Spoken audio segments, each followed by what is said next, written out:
Subhanallah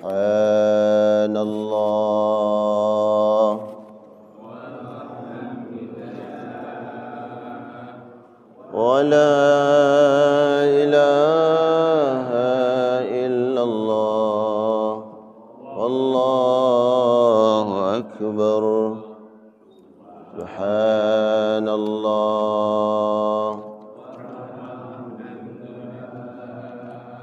wa la ilaha illallah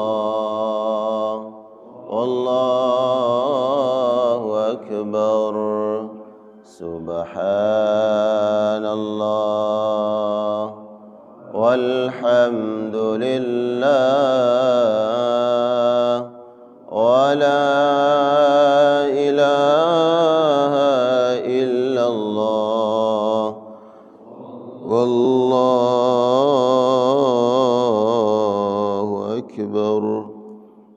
Innal hamdalillah nahmaduhu wa nasta'inuhu wa nastaghfiruh wa na'udzu billahi min shururi anfusina wa min sayyiati a'malina. Man yahdihillahu fala mudilla lahu wa man yudlilhu fala hadiya lahu. Allahumma salli wa sallim wa barik wa karrim wa zid ala hadha an-nabiyil karim nabiyyina wa rasulina wa syafi'ina maulana Muhammad wa ala alihi wa jami' ashabihi wa man tabi'ahu ila yaumiddin, amma ba'du. Faqad qala Allah ta'ala fi muhkami tanzilihi wa huwa asdaqul qailin. A'udzu billahi minasy syaithanir rajim. Wasari'u ila maghfiratin min rabbikum wa jannatin 'arduha as-samawati wal ardu u'iddat lil muttaqin. وقال نبينا ورسولنا مصطفى اتق الله حيثما كنت وأتبع السيئة الحسنة تمحها وخالق الناس بخلق حسن. صدق الله العظيم وصدق رسوله الكريم الأمين ونحن على ذلك من الشاهدين والشاكرين والحمد لله رب العالمين. Alhamdulillah, thumma alhamdulillah, puji syukur senantiasa kita panjatkan kehadirat Allah Subhanahu wa taala atas limpahan nikmat karunia yang Allah senantiasa curah limpahkan untuk kita. Allah cukupkan nikmat-nikmat di dunia ini dan semoga Allah Subhanahu wa taala sempurnakan nikmatnya untuk kita semua nanti di akhirat. Amin ya Allah ya rabbal alamin. Tak lupa kita sampaikan salawat salam kita kepada Nabi sallallahu alaihi wasallam sebagai bentuk wujud cinta dan rindu kita kepada beliau. Dan kemudian salam itu kita buktikan dengan mengikuti sunnah-sunnah daripada Nabi Muhammad sallallahu alaihi wasallam. Man ahya sunnati, barang siapa yang menghidupkan sunnahku, kata Nabi, maka kelak akan mendapatkan daripada syafaat daripada Rasulullah sallallahu alaihi wasallam. Akan sebaliknya, barang siapa yang meninggalkan sunnah Nabi disebabkan karena tidak senang, tidak suka terhadap sunnahnya, maka nanti di akhirat Nabi tidak mengakui mereka sebagai umat beliau sallallahu alaihi wasallam. Beliau mengatakan, man raghiba an sunnati falaysa minni. Barang siapa yang benci, meninggalkan sunnah-sunnah Nabi karena dasar kebencian, maka kelak di akhirat Nabi tidak mengakui mereka sebagai umatnya. Nah, semoga insyaallah kita semua senantiasa dibimbing oleh Allah, dituntun dan diberikan hidayah oleh Allah Subhanahu wa taala untuk cinta sunnah Nabi, kemudian kita berusaha semaksimal mungkin menghidupkan daripada sunnah-sunnah Rasulullah sallallahu alaihi wasallam. Amin ya Allah ya rabbal alamin. Alhamdulillah, apa kabar semuanya jemaah? Sehat? Alhamdulillah. Yang merasa tua boleh nyender. Nah, yang merasa tua. Kalau masih merasa muda jangan nyender. Khawatir ngantuk. Ya. Karena pagi ini salah satu ujian cobaannya adalah apa? Ngantuk berat. Ya. Alhamdulillah, walaupun dalam keadaan ya ngantuk, tapi tetap hadir di majelis, maka insyaallah tetap dapat pahala. Tapi yang ngantuk dengan yang tidak ngantuk sama enggak pahalanya? Beda dong, masa sama. Yang bilang sama tuh pengennya ngantuk aja. Beda, ya kan? Makanya Nabi sallallahu alaihi wasallam ya, beliau ketika menyampaikan taujih ta'lim begitu selalu mengingatkan agar para sami'in yang mendengarkan itu mendengar dengan telinga, juga mendengar dengan hati. Karena banyak orang yang hanya mendengar dengan telinga tapi tidak sampai ke hati gitu. Dengarkan dengan telinga kita dengan seksama, hadirkan pendengaran, ya, hadirkan kalbu. Maka insyaallah apa-apa yang disampaikan berupa sabda Nabi sallallahu alaihi wasallam dan ayat-ayat Al-Qur'an, maka insyaallah akan sampai ke hati kita. Amin. Ya Allah ya rabbal alamin. Baik. Pagi hari ini tema kita sangat penting. Ya, sangat penting. Berarti kalau penting jangan ngantuk gitu. Penting sekali. Kenapa? Karena ini sesuatu amalan ibadah yang rutin kita lakukan, ya. Yaitu ibadah apa? Ibadah salat. Ini masuk pada bab berikutnya. Kalau bab sebelumnya, bulan lalu kita bicara tentang apa? Masih ingat? Temanya apa? Al-Qur'an kan? Ya, barang siapa yang membaca Al-Qur'an, maka kelak di hari kiamat Al-Qur'an akan datang sebagai syafaat untuknya. Itu dah kita bahas tuh. Ini di bab sebelumnya. Ya. Kemudian keutamaan orang yang menjadi muadzin, itu lanjutannya. Kemudian keutamaan menjadi imam, ya kan? Ya, Al-Qur'an, kemudian dilanjutkan dengan keutamaan menjadi muadzin dan menjadi imam. Nah, berikutnya bab selanjutnya adalah babu fadlis salawati, bab keutamaan ibadah salat. Keutamaan ibadah salat.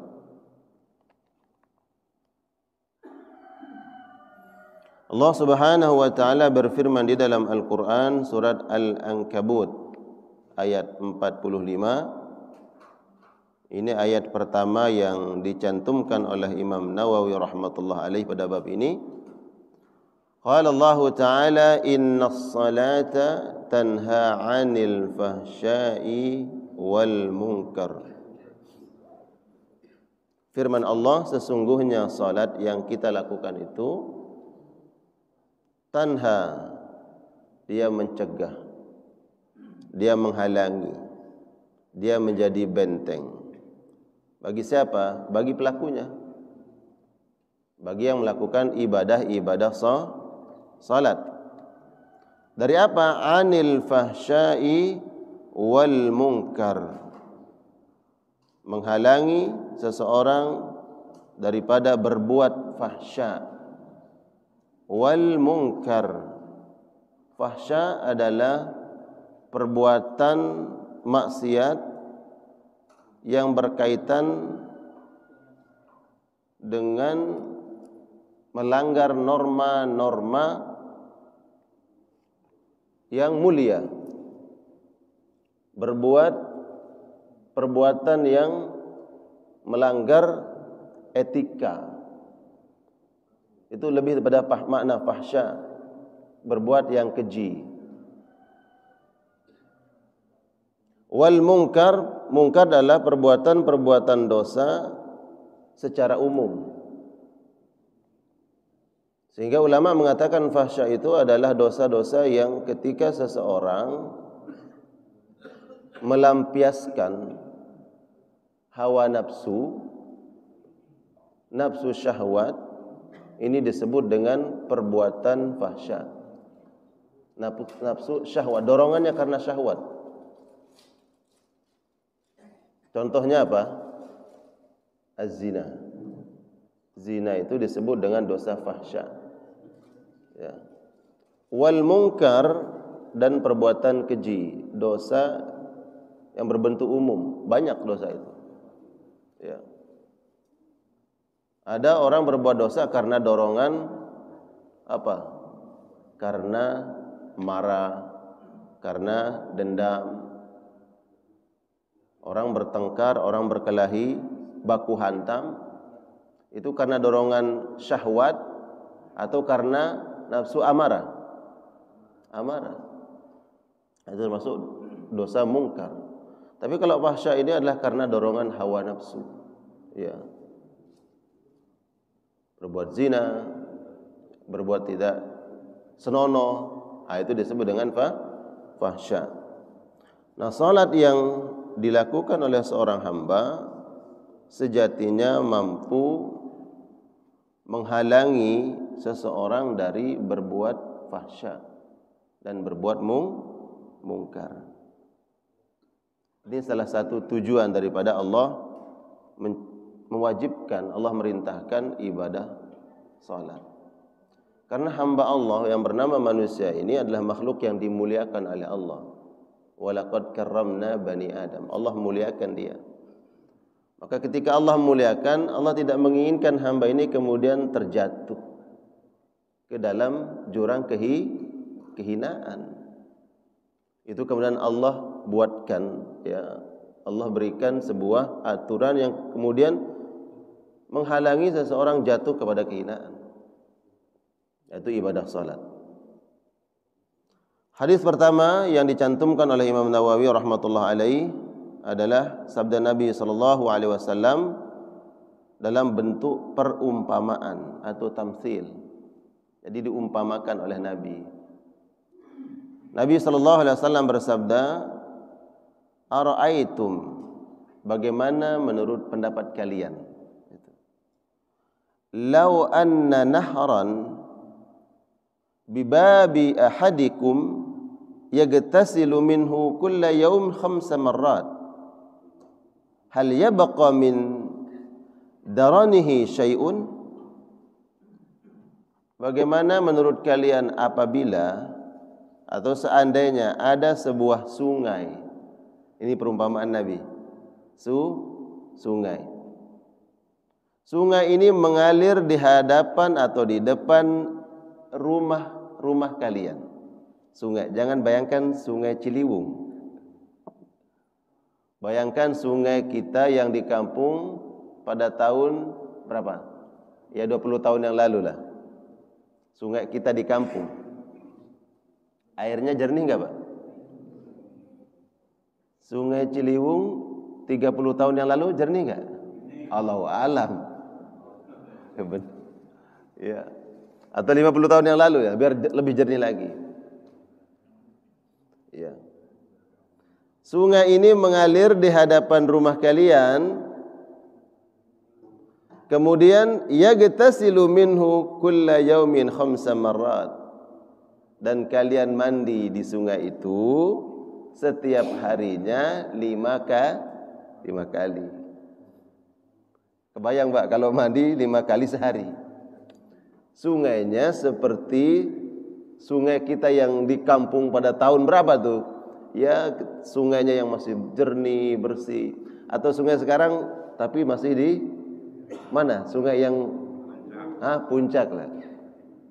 Yang layak untuk kita mandi. Ini enggak pas lagi kita mandi ada orang lagi dehem-dehem di atas. Aliran sungai kita lagi mandi seru, ada dehem-dehem, ternyata buang kotoran. Nah, bayangkan sungai yang jernih, ya. Nabi mencontohkan, menganalogikan dengan sungai. Sungai mengalir di depan rumah kalian. Bayangkan. Kalau nabinya ini orang Bogor, kayaknya masih cocok gitu ya logika kita.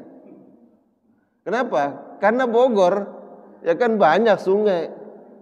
Tapi yang bersabda ini siapa? Nabi sallallahu alaihi wasallam. Nabi kita yang mulia. Lahirnya di mana? Tinggalnya di mana? Di situ hujan berapa kali sebulan, setahun?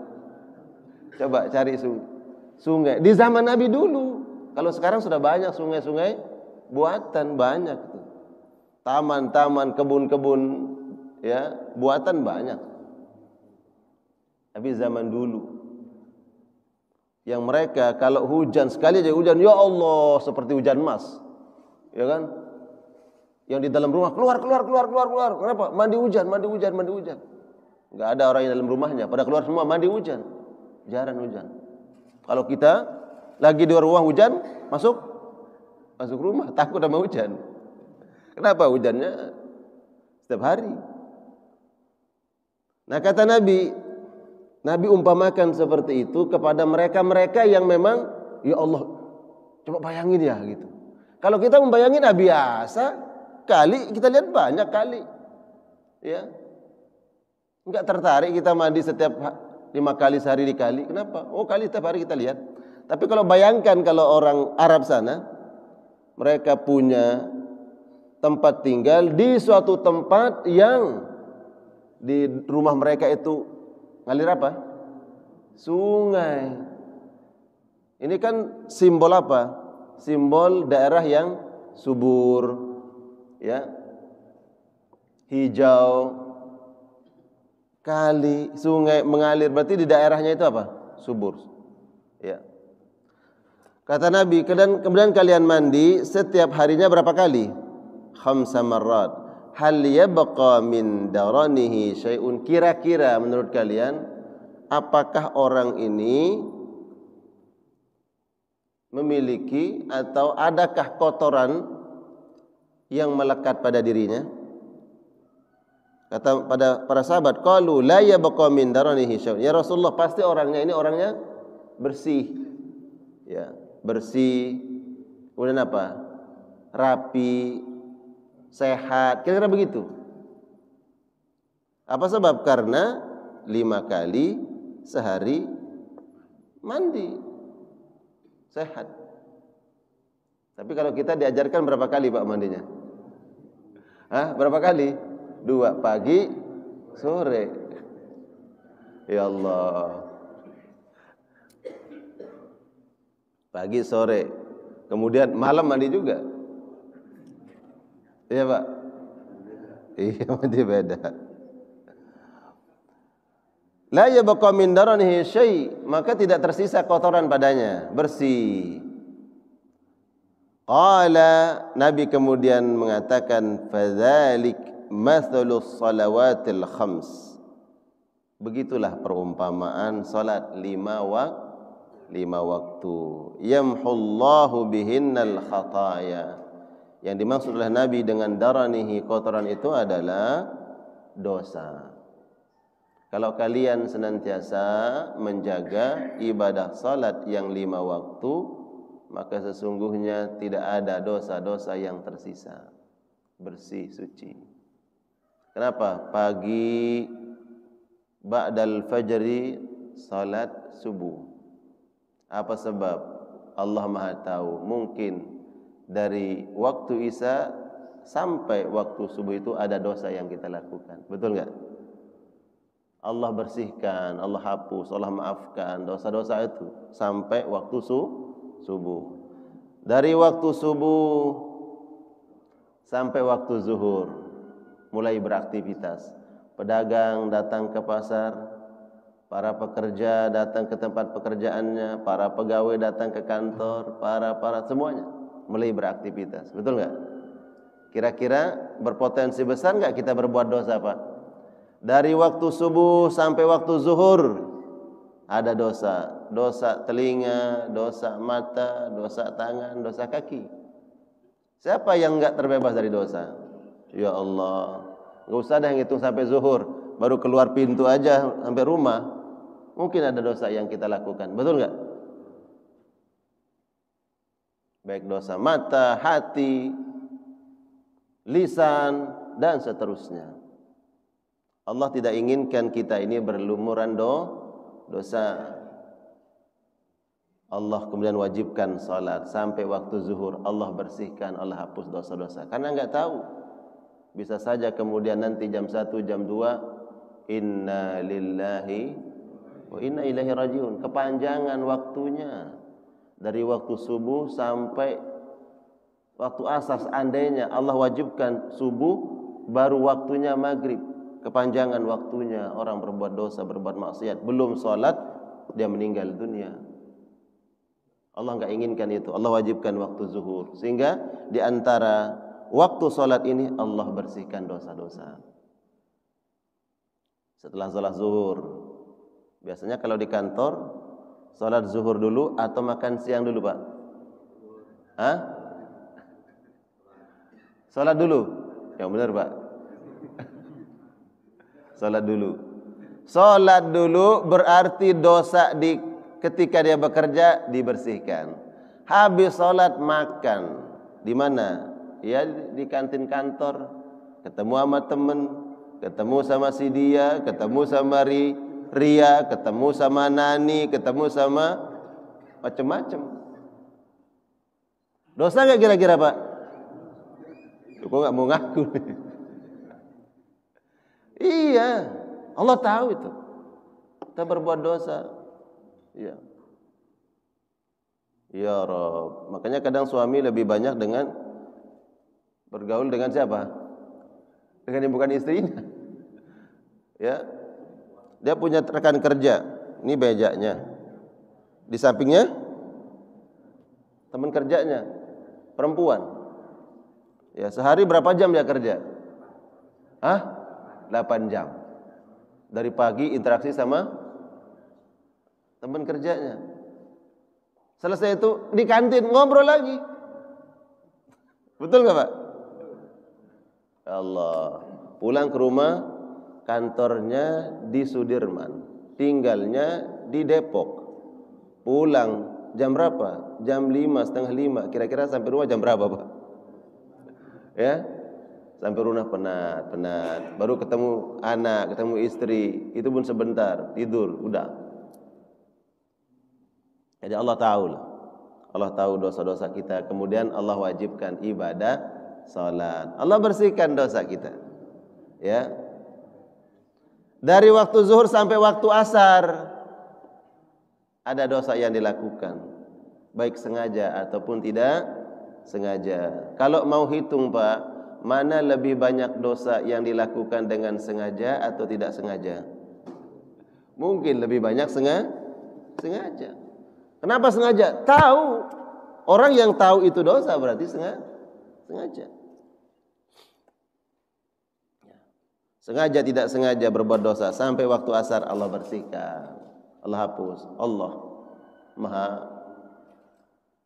kasih sayang, tidak menginginkan kita ini berlumur dosa, berbulung maksiat. Dari waktu asar sampai maghrib, waktunya dekat. Maghrib sampai isya terus begitu.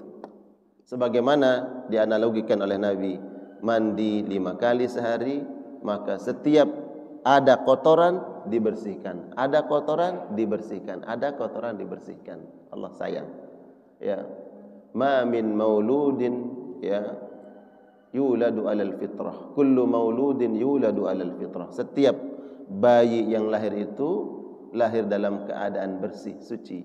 Kalau pakaian kita ini pakaian seperti pakaian kita putih itu. Ya, kayak kopi Pak Haji di satu daerah saya sama beliau itu NTB. Ya kan? Putih, pakaian pokok kita putih. Nah, kalau kotor kemudian tidak dicuci, Pak. Bertambah kotor lagi, maka nanti enggak layak dipakai dan enggak enak melihatnya. Begitu juga orang yang kemudian meninggalkan ibadah salatnya, enggak layak dipandang oleh Allah. Ya. Allah enggak demen. Allah enggak senang memandang orang yang meninggalkan salat. Begitulah analogi Nabi sallallahu alaihi wasallam. Dalam hadis yang lain Nabi sallallahu alaihi wasallam bersabda, "Man lam tanhahu salatahu minal fahsya'i wal munkar, lam yazidhu minallah illa bu'dan." Kalau ada orang yang melakukan ibadah salat, ya, tapi salatnya ini tidak mampu mengantarkan dia meninggalkan apa yang dilarang oleh Allah berupa fahsya dan munkar tadi, maka sesungguhnya dia semakin jauh dari Allah Subhanahu wa ta'ala. Sejatinya kan salat itu menghantarkan kita lebih dekat dengan Allah. Setiap kita salat dekat dengan Allah. Salat dekat dengan Allah, terus begitu.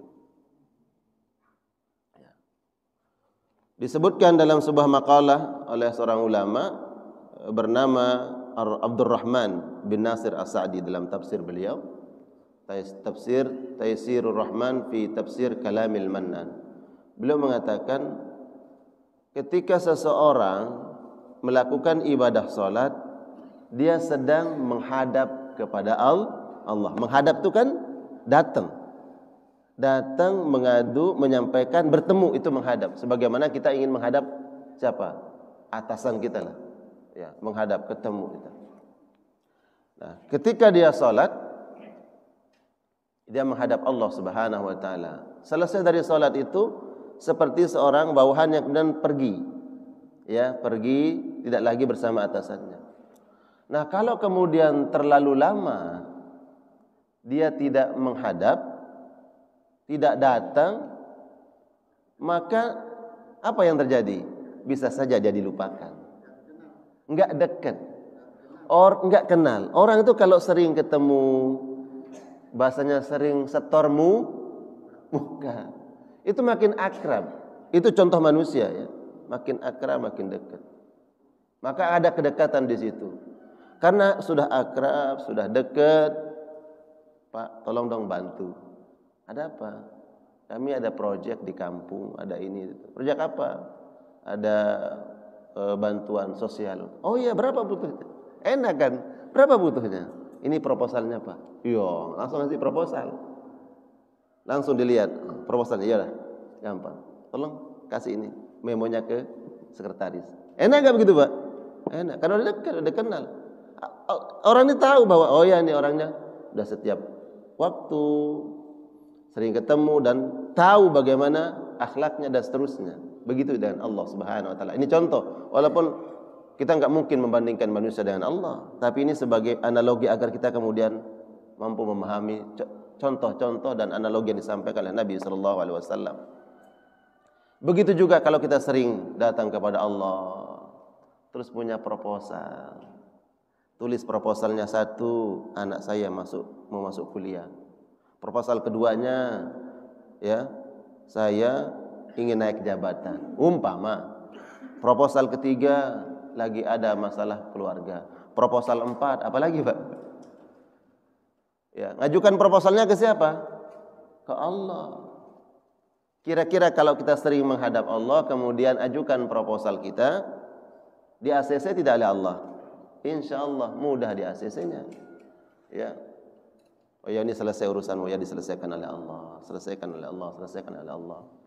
Tapi kalau ada orang yang jarang menghadap, jarang bertemu, pas datang bawa proposal. Kamu kemana aja? Itu bawa apa tumpukan itu? Proposal Pak. Tuh kan, kamu kalau lagi butuh aja. Kalau lagi butuhnya baru datang bawa proposal. Apa masalahmu? Ini proposal gini. Udah nanti. Analogi begitu Pak, ya kan? Jadilah keutamaan itu. Kalau kita ingin Allah bersihkan dosa-dosa kita, Allah angkat masalah-masalah kita, maka sering-seringlah ya untuk datang bertemu dan Allah. Minimal berapa? Minimal 5 kali. Dalam satu waktu pun kita ini terkadang stagnan.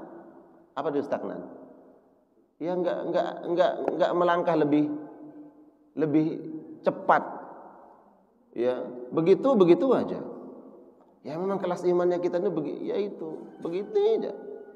Boleh enggak sholat di waktu zuhurnya itu 12 rakaat? Boleh enggak?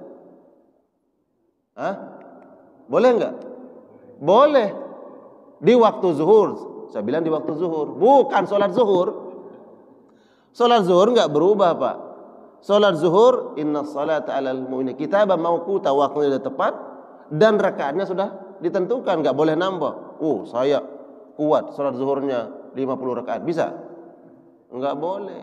4 rakaat sholat zuhurnya. Tapi di waktu zuhur boleh enggak 12 rakaat? Boleh. Kebanyakan kita di waktu zuhur cuma 4 doang. Begitu terus. Kata Allah, kamu kok nggak nambah-nambah, nggak maju-maju, masih standar aja. Ya, coba dong, ya kan? Lebih maju dikit. Ya, ada perubahan. Di waktu zuhur salatnya 4 rakaat sebelum zuhur. Kemudian berapa lagi? Salat zuhurnya berapa? 4 rakaat. Jadi berapa tuh? 4 tambah 4 jadi 8. 4 rakaat setelah zuhur. Nambah 4 lagi jadi berapa? Kok 18? 12. Ya kan? Karena ada di situ hadis Nabi menyebutkan, ya, 4 rakaat sebelum zuhur, 4 rakaat setelah zuhur. Ada hadis lain mengatakan 4 rakaat sebelum zuhur, 2 rakaat setelah zuhur. Pilih yang mana? Terserah. Jadi di waktu zuhur itu kita bisa sholat berapa rakaat? 12 rakaat di waktu zuhur. Tapi sholat zuhurnya berapa? Ya tetap 4. Jadi digabung dengan sholat sunnahnya. Kita ini selama ini ya sholatnya itu doang. Tapi kalau ngajukan proposal, tumpukan proposal. Masalah ini, masalah itu. Bahkan sholat kita pun yang 4 rakaat itu, ternyata yang Allah inginkan agar tanha anil fahsya'i wal munkar, mencegah kita berbuat keji, berbuat mungkar. Ternyata sholat itu tidak mampu menghantarkan kita ke sana. Jadi yang dipertanyakan apa, Pak? Berarti kan perlu kita koreksi nih. Yang kita koreksi sholat kita. Jangan-jangan salat ini hanya sekadar Allahu Akbar, sami Allah liman hamidah, assalamualaikum, hanya sekadar itu. Ya kan? Tidak menghayati, tidak meresapi makna-makna daripada salat. Kemudian juga ucapan daripada Syekh Abdurrahman bin Nasir As-Sa'di, pengarang tadi yang saya sebutkan. Tafsir Taysirur Rahman fi Tafsir Kalamil Mannan, beliau mengatakan, al-'abdu idza aqama salatahu ala al-wajhil ma'muri bihi kana lima siwahu min dinhi ahfadhu wa aqwam. Kalau ada seorang hamba yang melaksanakan ibadah salatnya alal wajhil ma'muri bihi, sesuai dengan apa yang Allah perintahkan. Apa yang Allah perintahkan? Ya, salatnya dengan khusyuk, ya, dengan tadarru, menghayati, menghadirkan kalbu. Itu yang makmur. Begitulah Allah perintahkan salat, bukan hanya sekedar gerakan tanpa makna, bukan hanya sekedar ucapan jauh daripada memaknai ucapan itu. Kata beliau, kana lima siwaha min dinhi ahfadhu wa aqwam. Maka orang seperti ini, perkara-perkara yang lain dia akan mampu menjaganya dan akan lebih aqwam, itu lebih lurus dalam perkara-perkara yang lain. Jadi orang kalau sudah disiplin dalam ibadah salatnya, disiplin sesuai dengan definisi disiplin yang Allah maksud, maka insya Allah orang ini akan disiplin dalam perkara-perkara yang lain. Ini kata ulama. Dan itu ditafsirkan dari ayat-ayat Al-Quran.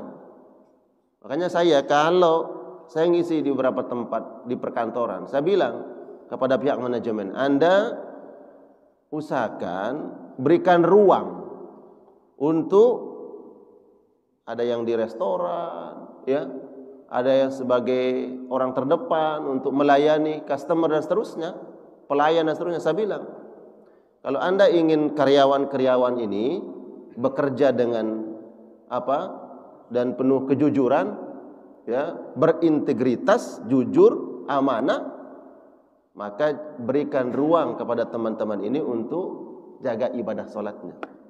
Kok bisa begitu? Jadi kata ulama, orang kalau sudah disiplin dalam salatnya, jujur dalam salatnya, menjaga ibadah salat dengan baik, maka dalam perkara-perkara yang lain pun dia akan lebih jujur dan lebih baik.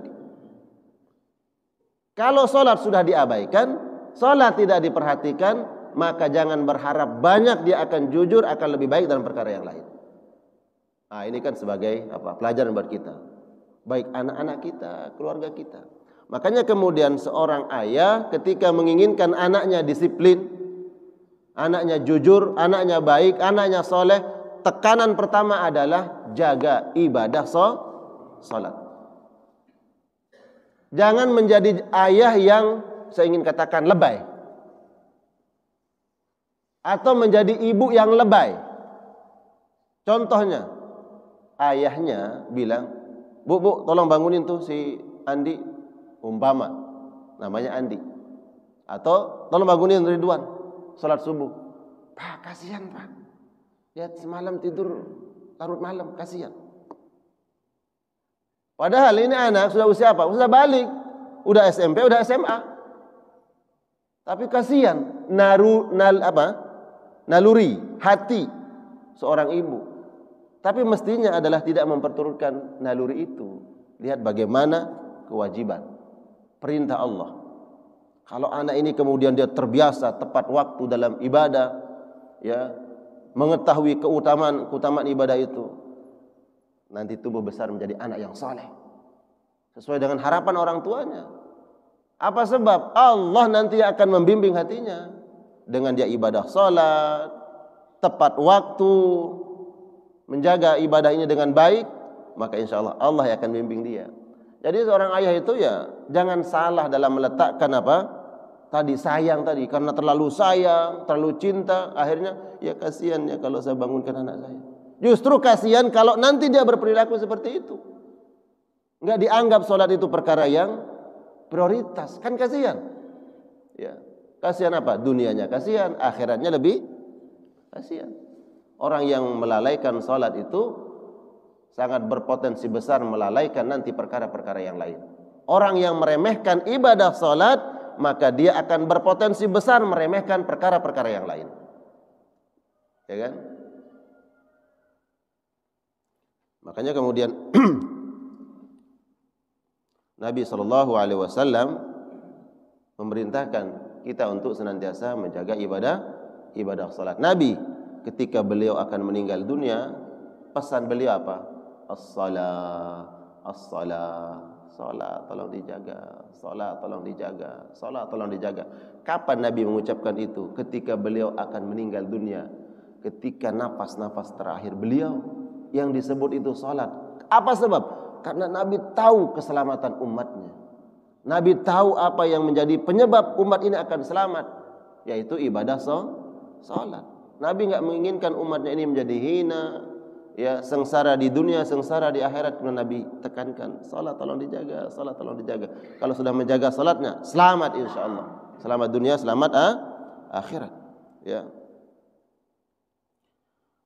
Fadzalika mathalu salawatil khams. Nah, jadi perumpamaan tadi, perumpamaan sungai yang mengalir di hadapan rumah kita, itu perumpamaan apa? Ibadah salat ya. Kalau kita mandi, ya, mandi sebanyak berapa? 5 kali minimal. Ya, minimal tuh. Tapi ada waktu-waktu yang lain kan? Ada waktu-waktu kita disunahkan untuk melaksanakan ibadah salat sunnah. Apalagi waktu subuh, subhanallah. Muadzin sudah memanggil, as-salatu khairum minan naum. Salat itu lebih baik daripada tidur. Itu panggilan muadzin. Dijawab sama yang ngantuk, tidur lebih nyenyak daripada salat. Mestinya kan istijabah al-fariyah segera. Ya. Apalagi muadzinnya panjang di naumnya. Naum.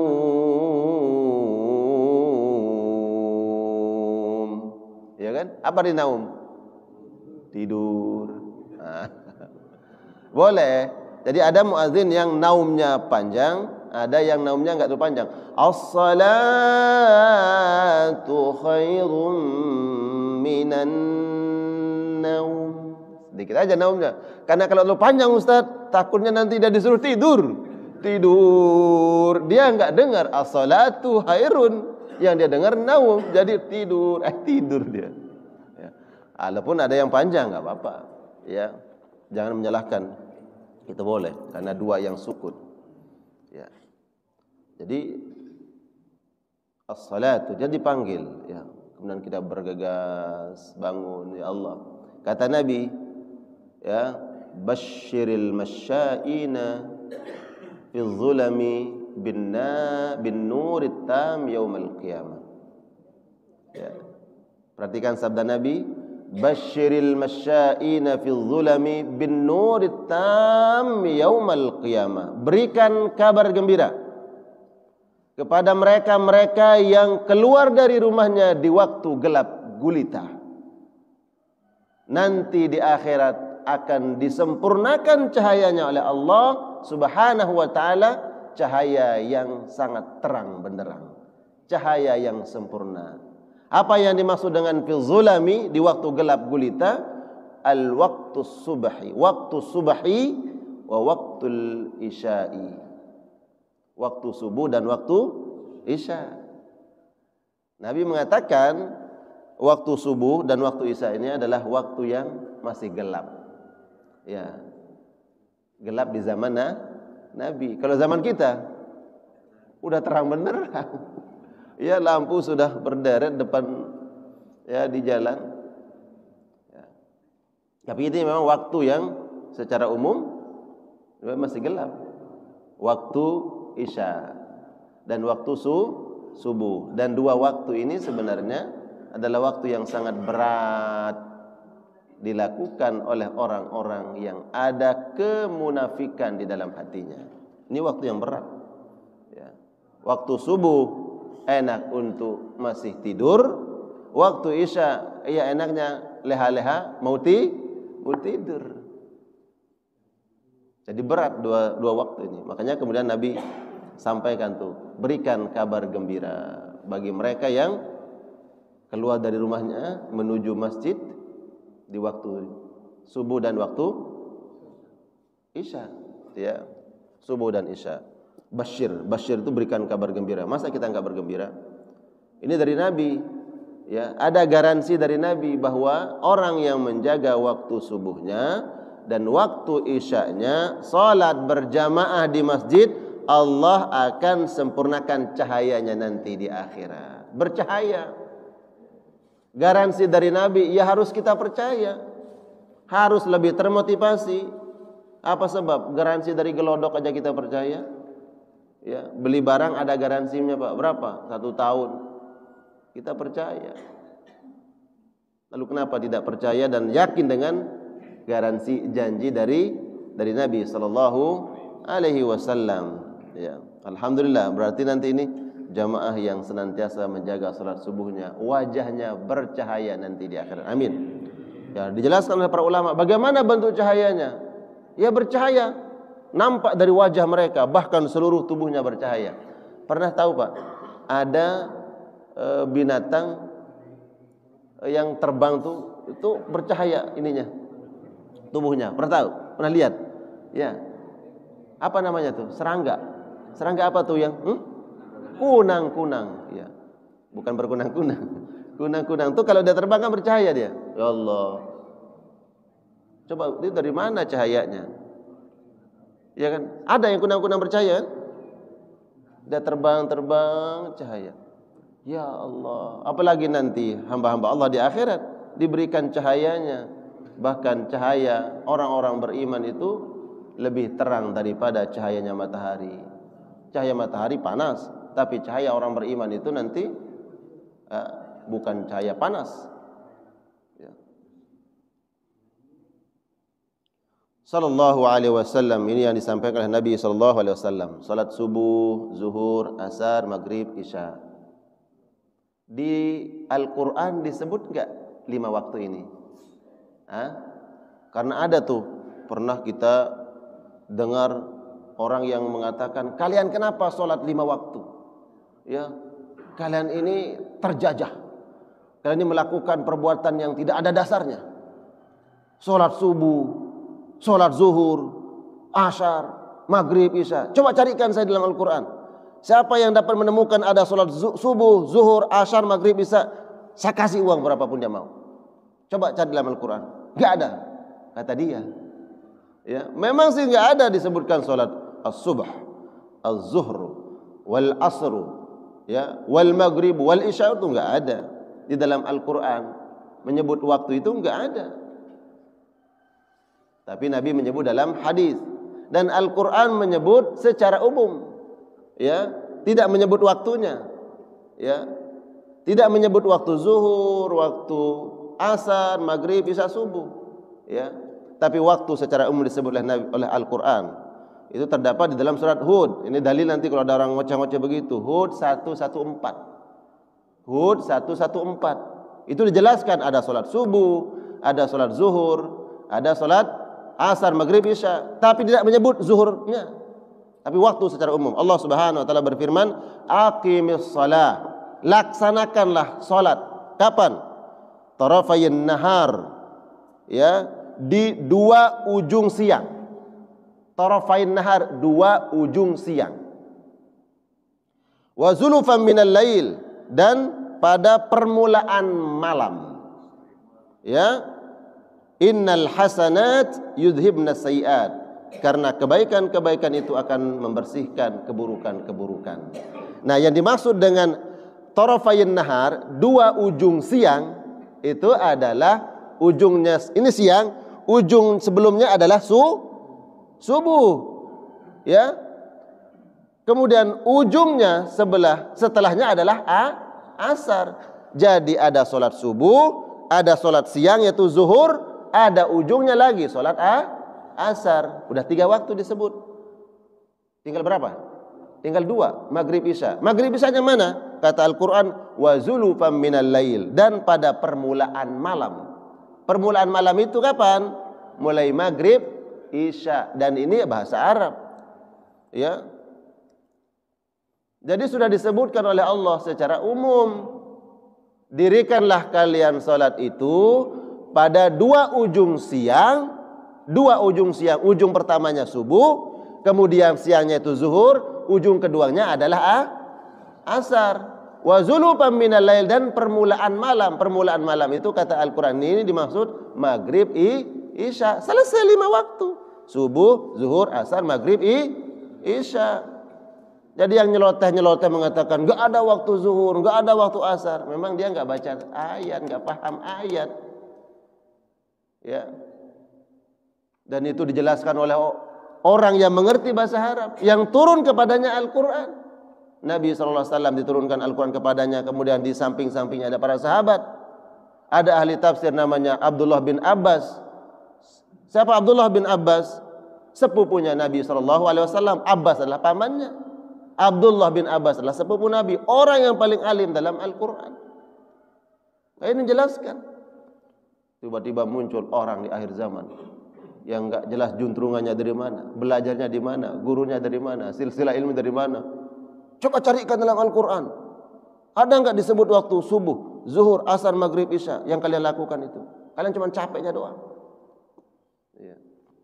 Ya begitulah, wa zayyanahumus syaitan annahum yufsiduna sun'a. Memang setan yang bisikan, ya kan? Setan yang menghembuskan napas dia itu ngomong, ya. Orang yang kemudian kurang imannya, kurang ilmunya, benar juga ya katanya. Jadi pengikutnya dia aja. Ya, jadi pengikutnya. Dan orang-orang begitu ada aja yang ngikutin, betul nggak? Ya, ada yang ngikutin. Nah di ayat itu surat Hud ayat 114 dijelaskan itu makna daripada tarafayn nahar, waktu subuh, zuhur, asar, wa zulufan minal lail, itu waktu maghrib dan isya. Kemudian dilanjutkan innal hasanat, kebaikan-kebaikan yang kalian lakukan. Setelah Allah menyebut salat, Allah mengatakan hasanat, kebaikan. Bukan hasanah, bukan satu kebaikan. Hasanat, kebaikan-kebaikan. Jadi dari salat-salat yang kita lakukan ini Allah akan berikan kebaikan yang berlimpah. Hasanat itu kata jamak dari hasanah. Ya. Hasanat jamak.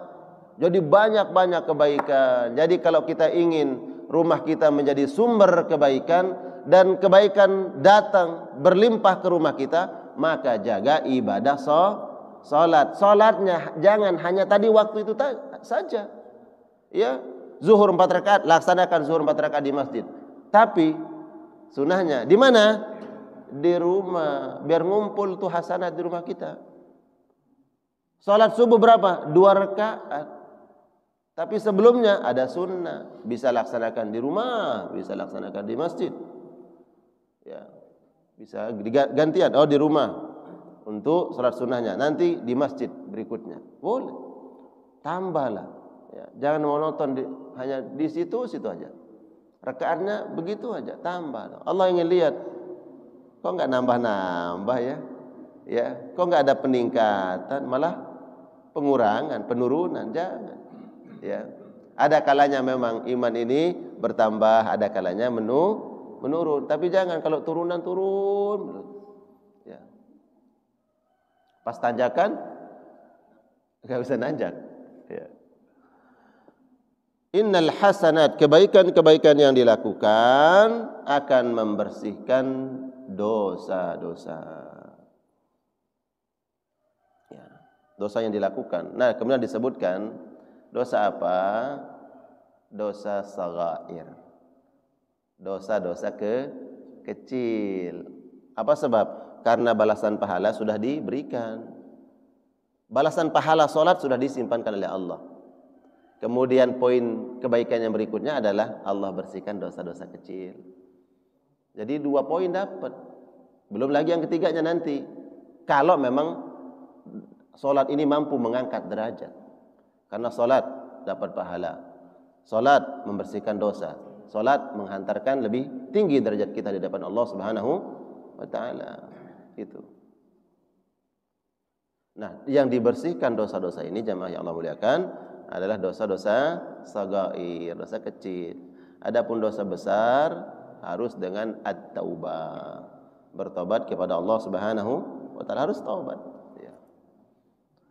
Nah, beginilah Allah Subhanahu wa taala dengan rahman dan kasih sayangnya kemudian mewajibkan, memerintahkan kita untuk melaksanakan ibadah itu bukan untuk Allah. Ya. Emang Allah butuh dengan salat kita, Pak? Enggak. Seandainya seluruh makhluk yang Allah ciptakan, satu pun tidak ada yang sujud, ruku, menyembah Allah, secuil pun tidak akan mengurangi daripada kemahaagungan Allah Subhanahu wa taala. Pun seandainya Allah ciptakan makhluk, bangsa jin, bangsa manusia, dan seluruh bangsa jin dan bangsa manusia, satu pun tidak ada yang ingkar. Semuanya tunduk patuh menyembah Allah, secuil pun tidak akan menambah kemahakuasaan Allah. Jadi salat ini untuk siapa, Pak? Untuk kita. Apakah untuk Allah? Bukan untuk Allah. Salat itu untuk menghantarkan kita dekat saja dengan Allah. Kalau sudah dekat dengan Allah kan semua keinginan, semua apa yang kita harapkan itu agar mudah di-ACC oleh Allah. Jadi untuk kita. Di dalam surat Thaha Allah sebutkan, ya, innani anallahu. Allah mengatakan innani anallah. Sesungguhnya ketahuilah, aku ini adalah Allah. Allah itu zat yang diibadahi. La ilaha illa ana. Tidak ada yang berhak untuk kalian ibadahi kecuali saya, kata Allah. Fa'budni, maka sembahlah saya. Wa aqimis salata li dzikri, dan dirikan salat untuk engkau senantiasa mengingatku. Untuk mengingat Allah. Kalau kita sudah mengingat Allah, maka Allah pun akan mengingat kita. Kalau kita memperhatikan Allah, Allah akan memperhatikan kita. Kalau kita berikan yang terbaik untuk Allah, maka Allah berikan yang terbaik untuk kita. Maka kalau kita berikan ya seadanya untuk Allah, ya seadanya dikasih. Jadi perlu kemudian kita menjaga dan memperhatikan kualitas ibadah salat. Nah, kemudian ulama mengatakan begini. Kenapa dipisahkan oleh Allah di dalam surat Thaha ini? Allah mengatakan la ilaha illa ana, tidak ada Tuhan, tidak ada yang berhak diibadahi kecuali saya, kata Allah. Fa'budni, sembah aku. Salat itu bagian dari menyembah Allah tidak? Saya tanya, salat itu bagian dari menyembah Allah tidak? Iya. Tapi kenapa Allah sebut fa'budni, sembah aku, wa aqimis salat, dan dirikan salat. Padahal mendirikan salat itu bagian dari menyembah Allah. Sebenarnya cukuplah Allah mengatakan, la ilaha illa ana, tidak ada Tuhan yang berhak untuk diibadahi kecuali saya, fa'budni, maka sembah saya. Karena salat itu bagian dari menyembah Allah. Tapi kenapa kemudian dikhususkan oleh Allah, disebut oleh Allah kata salat? Karena sesungguhnya salat itu adalah ibadah spesial, ibadah yang sangat utama. Fa'budni, sembah aku kata Allah, wa aqimis salata, dan dirikan salat li zikri, untuk mengingatku. Karena jalan tol, jalan pintas untuk cepat dekat dengan Allah itu lewat ibadah salat. Karena tidak semua diberikan kesempatan oleh Allah sebagaimana Allah berikan kesempatan kepada Nabi. Untuk apa? Mi'raj. Mi'raj itu berjumpa, bertemu dengan Allah. Enggak ada yang sampai pada derajat dan kualitas Nabi Muhammad SAW. Nabi langsung berjumpa, bertemu dengan Allah. Lalu bagaimana cara kita bertemu, berjumpa dengan Allah? Maka Allah berikan jalan ibadah yang namanya ibadah salat. Aqimis salata li zikri. Dirikan salat itu agar kau bisa bercakap-cakap denganku. Ya. Ya, itu lanjutan ayatnya. Jadi ini spesial ibadah salat. Nah, poinnya tadi juga perlu kita ingat, kalau seseorang berusaha menjaga ibadah salat ini dengan baik, maka Allah akan perbaiki urusan-urusannya. Ya, kalau ada orang melalaikan ibadah salatnya, maka Allah akan abaikan, Allah akan lalaikan dia. Jadi kalau kita menginginkan di dalam hidup ini hidup kita diperbaiki oleh Allah, hidup kita diberkahi oleh Allah, maka perbaiki ibadah salat kita. Insyaallah taala. Nah, ini baru keutamaannya. Pada bab berikutnya insyaallah nanti ada secara khusus tuh keutamaan dua salat. Salat subuh, salat asar, salat subuh, salat isya. Insyaallah pertemuan berikutnya kita bahas itu. Amin. Ya Allah ya Rabbal Alamin. Kenapa doa seperti ini? Insyaallah panjang umur. Udah minta sama Allah, ya Allah pertemukan nanti pada kajian yang berikutnya. Kan 1 bulan. Berarti sudah dapat, ya udah ketemu nanti. Panjang umur insyaallah. 1, diberikan sehat. Karena kalau sakit enggak jadi ngaji. Ya kan? Maka kita minta panjang umur, minta sehat wal afiat, dipertemukan oleh Allah pada pertemuan yang akan datang insyaallah. Pertemuan yang akan datang sudah Idul Adha ya. Udah ya, pada Idul Adha. Masyaallah. Barakallah. Ada yang perlu ditanyakan? Kalau yang bertanya ya silakan. Waalaikumsalam warahmatullahi wabarakatuh.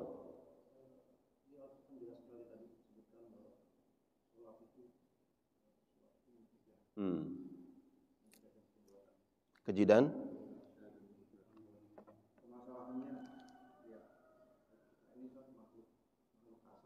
Ya.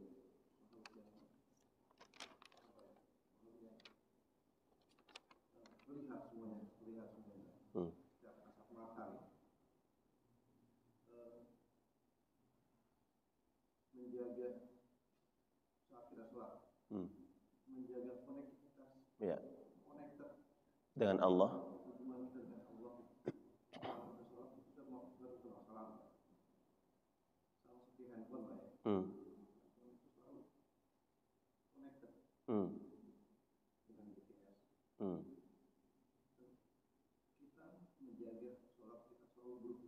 Ya.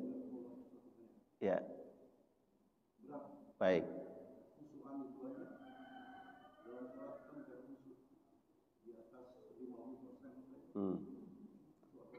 1 menit pertama masih khusyuk. Menit kedua, ya, iya betul. Ya, ya.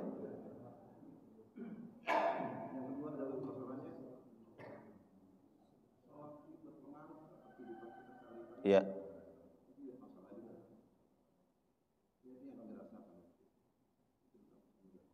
Baik. Waalaikumsalam warahmatullahi wabarakatuh. Tahu magnet, Pak?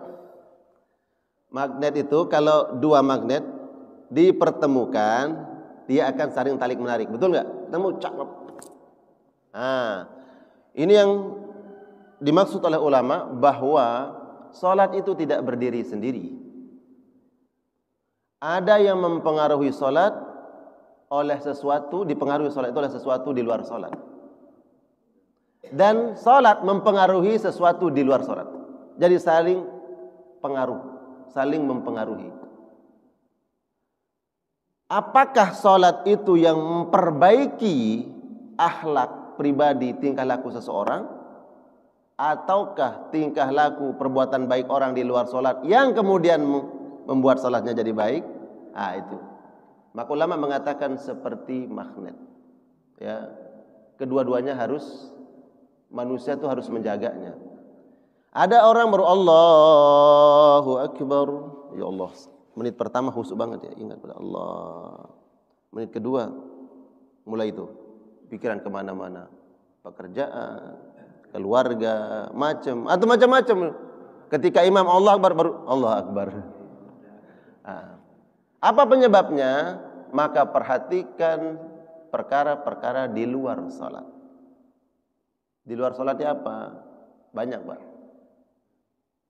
Bagaimana kita bersikap, bagaimana kita berbuat, bagaimana cara mencari rezeki yang kita bawa ke rumah.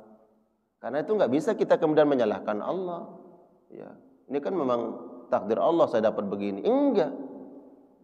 Rezeki itu ya ikhtiar kita. Mau cari yang halal atau yang haram. Muhadainahu najdain. Ada yang halal, ada yang haram. Mau pilih yang mana? Akhirnya kita ambil yang halal. Ini di luar salat. Halal kita makan. Halal kita minum. Masuk ke tubuh kita. Mengalir, tumbuh menjadi daging dan tulang anak-anak kita. Mengalir darah kita dari yang halal.